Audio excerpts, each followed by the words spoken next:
I cannot rest when my own family or my own community or my country has people that are poor and living indecent lives. And so really to be here talking about no one left behind and everyone having decent employment is critical.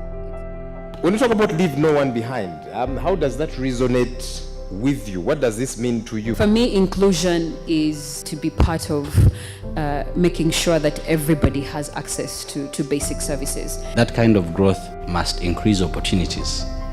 To me, other people, the others, is what inclusion is about. We cannot continue to pretend that everyone's going to get into formal employment. The scope of the problem is this: you have 300 graduates every year coming to the job market. Of 20,000 fabricators are needed to help in the oil and gas sector. In Uganda, there's only about 200 skilled fabricators. They need 10 to 20,000.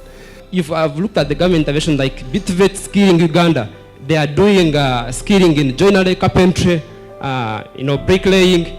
Yet the future jobs report is saying by 2020, the jobs that will be available will be in robotics, nanotechnology, 3D printing, artificial intelligence.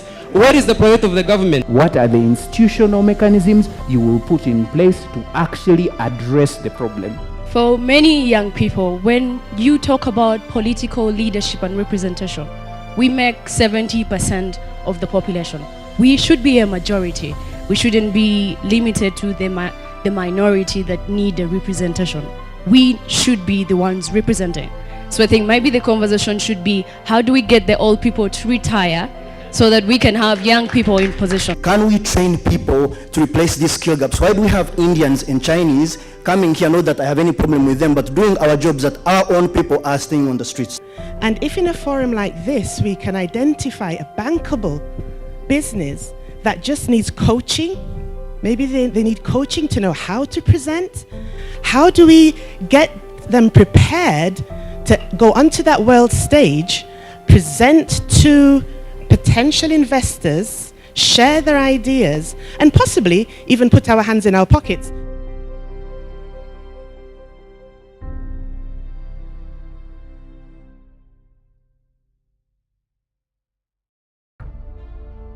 For me, the big elephant in the room for Uganda is our productivity.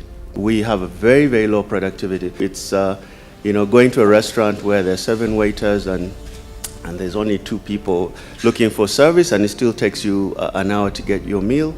It's a border stand where there's 9 guys napping on the bike and only 1 guy working. That's productivity. It seems to me we have encouraged more imitation than innovation. If you start a Rolex stall here and your neighbor sees it's doing very well, he might not think of starting a flour bakery or whatever it is to supply you eggs, a poultry farm, etc. He or she will also start a Rolex stall.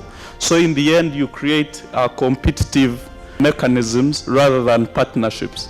These young people who are selling Rolex, the vendors, should not be a burden because they are creating jobs. We've also done a lot in terms of enrollment, but at the end of the day, what's the quality of that education?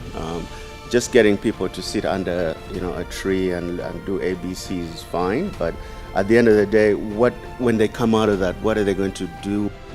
I still insist that once there is an enabling environment, I still insist that it's we to discover ourselves. I still insist that it's we to establish what you want to do. The greatest capital you can have is not the money. It's the idea, it's the plan you have that you want to execute. That's why when you come to Patrick for a loan, he'll always insist on a business proposal. Not just a business proposal, but a viable, feasible, and bankable business proposal. Basing on the nature of our population, our priority can only be young people. It can only be education, it can be human capital development, it can only be discipline in terms of what Diana was talking about, mentorship and peer-to-peer education. to me, it's much more about individual agency, you having that sense of self-worth and idea about what it is that you want to do. Not all of us really should be ending up in universities, wherever. Let's create opportunities for technical skilled jobs. Those are the real triggers of economic dividend that we'll need to reap.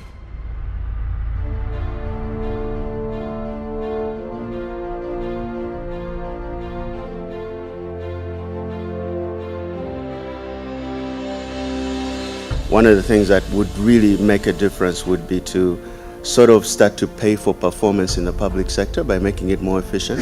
So reward the high performers and punish the low performers. I think that the premise that, public sector delivery should always just be about following policies and following whatever rules and regulations, we should move away from that because we need them to step up.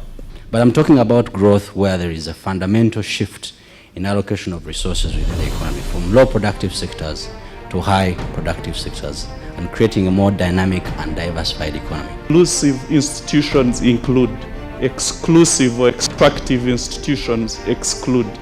So on top of what we are working, on top of the people, on top of the policies, etc., institutions too matter.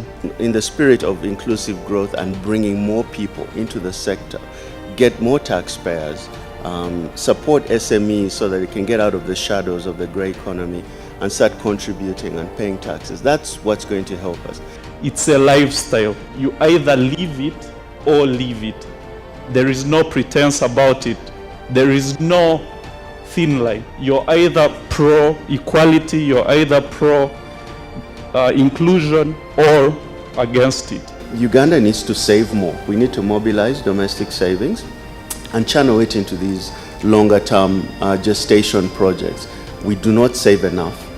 We need to grow that. We need a development bank that is fit for purpose, that can step in and help where commercial banks don't step in.